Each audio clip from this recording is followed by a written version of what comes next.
In the late 15th century, an ambitious sailor from Genoa approached the King of Portugal with an impassioned offer to find new lands and riches to the west. His proposal was dismissed as being far too fanciful and way too costly. Undeterred, this determined sailor, a man by the name of Christopher Columbus, tried his luck with Spain. It was 1492, and his timing couldn't have been better. The Spanish had just seen off the last of the daunting occupying Muslim forces and were now keen to expand in their own name. There was money in the coffers, and Spain liked Columbus's confidence. Columbus set sail across the Atlantic in August 1492.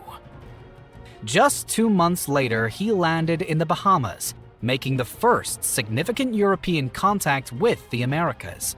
The world was about to change forever. Christopher Columbus's discovery of the Americas signaled the start of the European colonization of the American lands. It gave birth to new nations and made some European powers incredibly rich. It also took a devastating toll on the native populations, from which they never recovered. All of this from what was intended to be a search for another passage to the Far East, or the Indies as the East was simply known. What led to this huge push for European expansion, and how were the first 100 years in the Americas? To begin, it helps to understand why the European powers were compelled to seek routes to the West. For centuries, Europe had been dependent on the Silk Road for trade with the East. The Silk Road enabled trade between European countries, India, and China. Everything from tea, silk, spices, cotton, ivory, and precious metals were traded, until the Ottoman Empire put a stop to it all. When the Ottomans claimed Constantinople in 1453, today's Istanbul, it meant they effectively controlled the western end of the Silk Road. This meant big tax hikes on anything that was traded along the famous route, and this more or less forced Europe to look for alternate routes to the east. At the time, the Portuguese were world leaders in sea navigation and favored sending ships around Africa into the Indian Ocean. This was their plan until a fellow named Christopher Columbus walked onto a beach in the Bahamas archipelago. Suddenly, there was another option. In 1493, Columbus made his second voyage to the Americas, but this time it was far more purposeful. On his first voyage, Columbus had set out with just 3 ships. The second time around comprised a fleet of 17 ships, which included colonists, priests, and soldiers. They even took a pack of fearsome-looking mastiff dogs to further intimidate the natives. Not that Columbus was particularly concerned about any native resistance, however. In a revealing extract from his 1492 diary, Columbus wrote that the Caribbean people should be good servants and would easily be made into Christians. He also noted that the natives seemed to be unarmed, or were at least unfamiliar with iron weapons such as swords. This was immensely encouraging to the powers back in Spain, and Columbus was sent again in 1493 to set up a colony. History was made when Santo Domingo became the first official European settlement in the Americas. The colony was established on the Caribbean island of Hispaniola, which is today split between Haiti and the Dominican Republic. When word filtered back to Europe that there was a mass of land to the west, the Portuguese wanted in on the action. Spain, of course, was only too aware of Portugal's naval strength and realized the Portuguese could prove a real obstacle to further expansion in the New World. And so, in 1494, Pope Alexander VI stepped in to avoid future conflicts. A demarcation line was drawn up in the Atlantic Ocean, running north to south. Anything lying to the west of the line was to be Spain's, and any territory to the east were fair game for Portugal. Both countries agreed and signed the Treaty of Tordesillas. The demarcation line was situated roughly in the middle of the Atlantic, about 2,000 kilometers west of the Cape Verde Islands, off the coast of West Africa.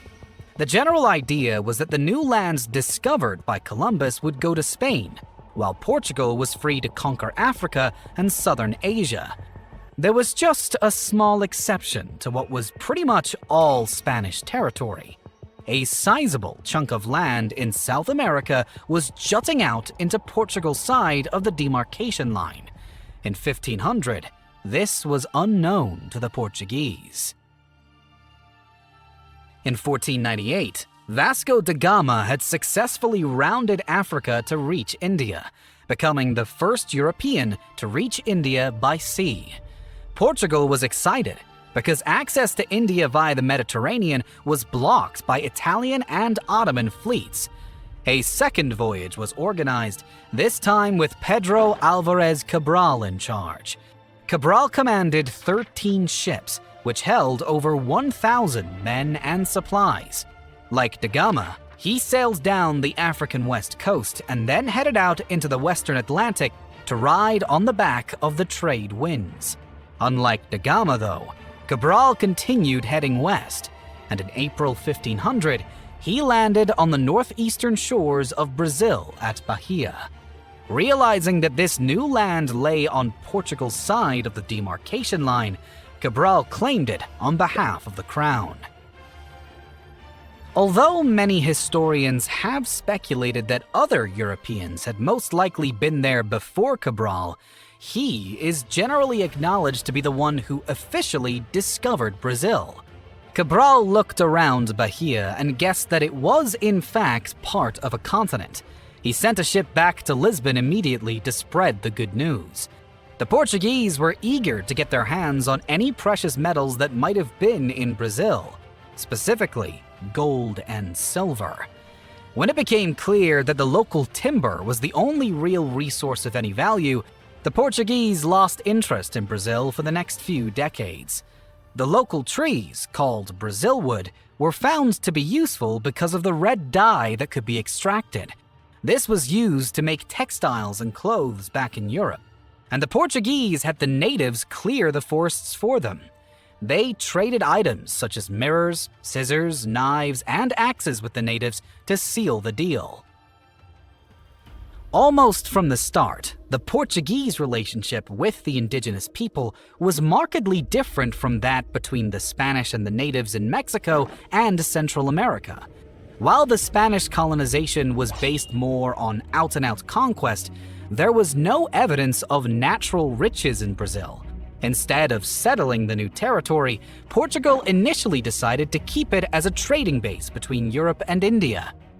Eventually, though, it was decided that the best way to manage Brazil was by forming a colony, and in 1532, the first Portuguese settlement was established in São Vicente, on the mid-coast near today's São Paulo.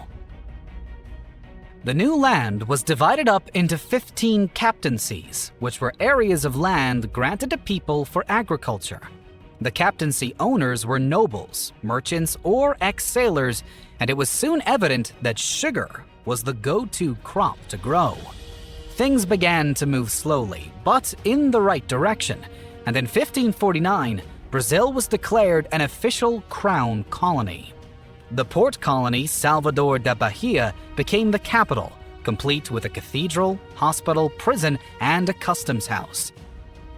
In the meantime, Spain had launched into a period of rapid colonization in Central and South America.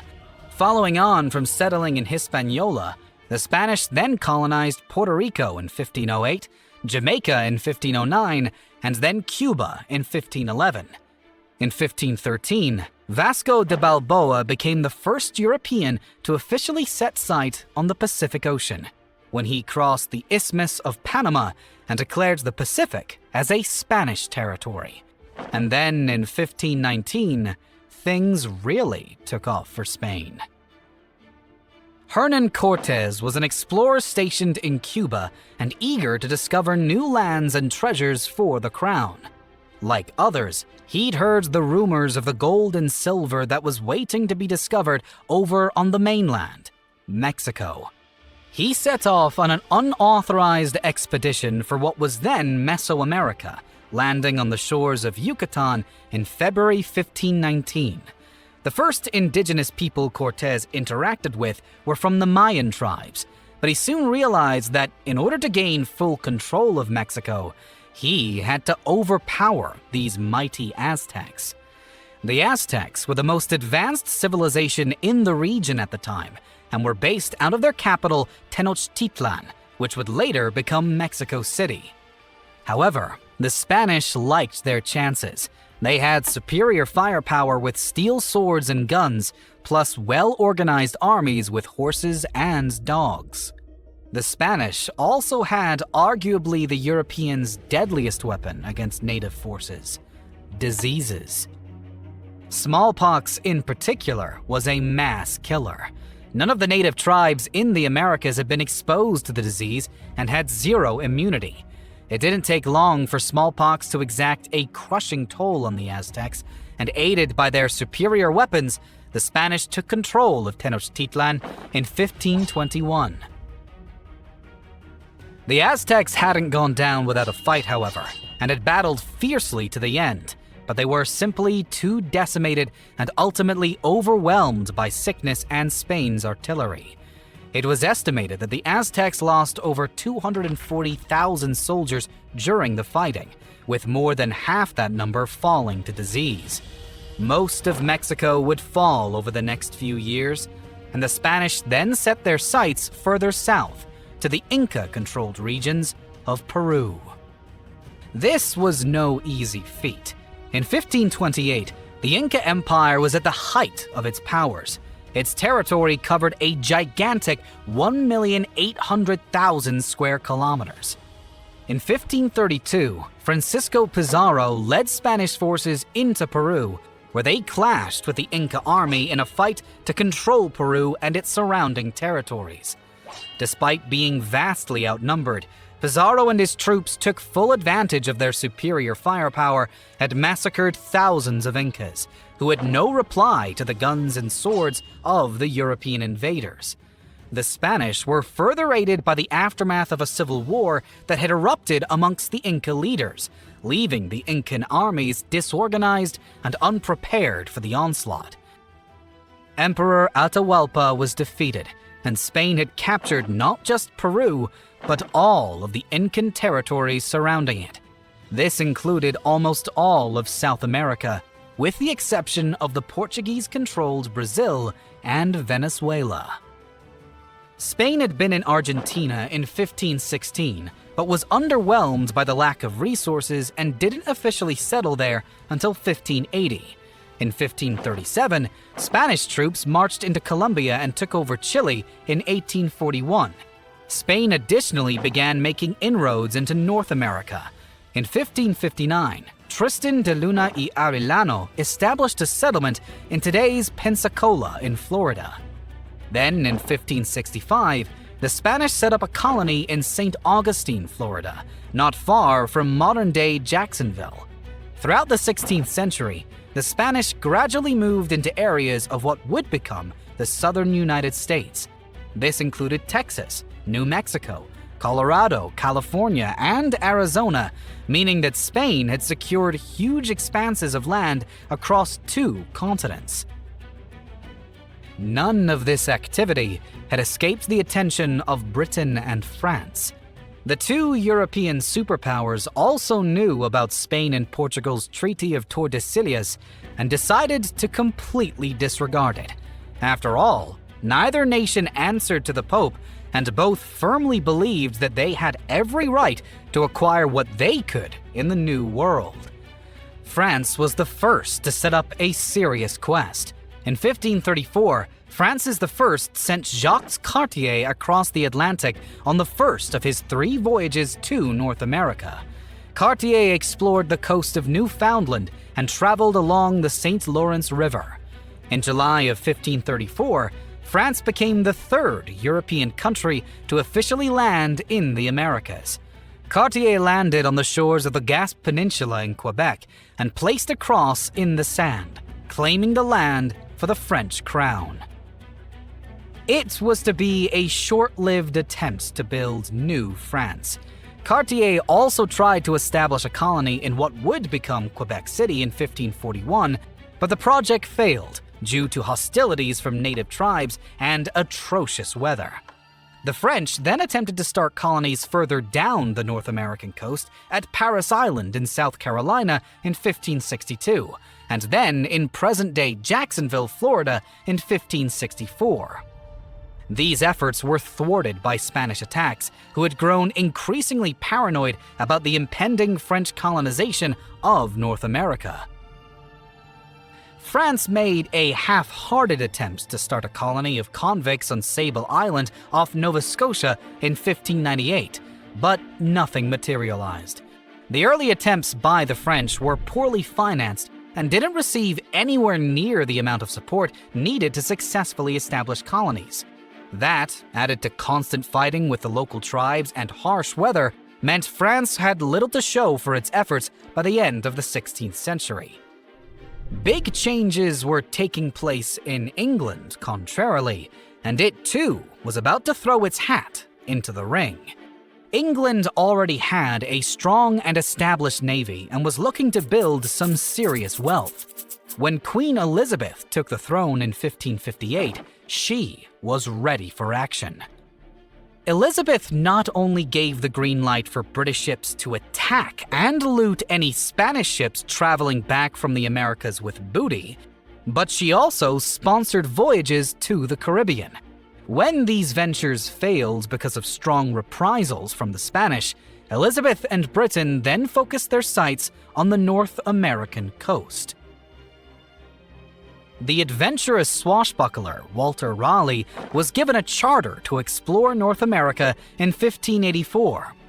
The motives for giving Raleigh the go-ahead were both economical and ideological. Elizabeth realized the enormous potential that lay in colonizing parts of North America and was also keen to counter Spanish Catholicism in the region. In 1585, Raleigh set up an expedition to settle at Roanoke Island off North Carolina. The Roanoke colony struggled from the outset, and when a supply ship returned from England after 2 years, the settlement had been abandoned. The mystery of Roanoke still puzzles historians today. Some believe the colonists joined the local natives, others believe the settlers simply perished. However, Britain was far from discouraged and began making plans for another expedition to the American East Coast. Throughout the early years of European colonization, the interaction with native populations varied widely. Some settlers were able to establish relatively friendly relationships, while other situations were heated from the start. On the whole, the Europeans assumed themselves to be the superior race, and their role was to civilize and educate the natives. The Spanish were quick to enslave the local population when they settled in Hispaniola in the Caribbean. They continued this practice when they ventured into Mexico. Natives captured in battle were soon put to work, and when disease began to take its toll on the local populations, the Spanish looked to West Africa. The British had a similar viewpoint. They were there to colonize and take what they needed. If the natives didn't like it, that was their problem.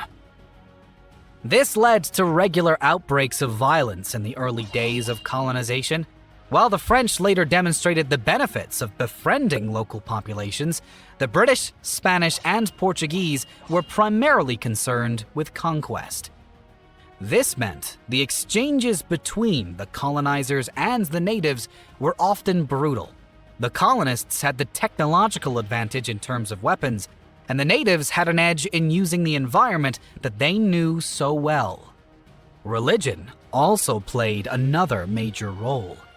In South and North America, the natives were expected to conform to Christianity, and missionaries were deployed to convert the indigenous people.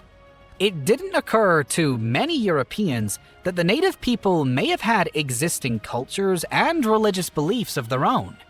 Some of the Spanish missionaries were able to spend more time with the natives than others and came to sympathize with them and understand their cause.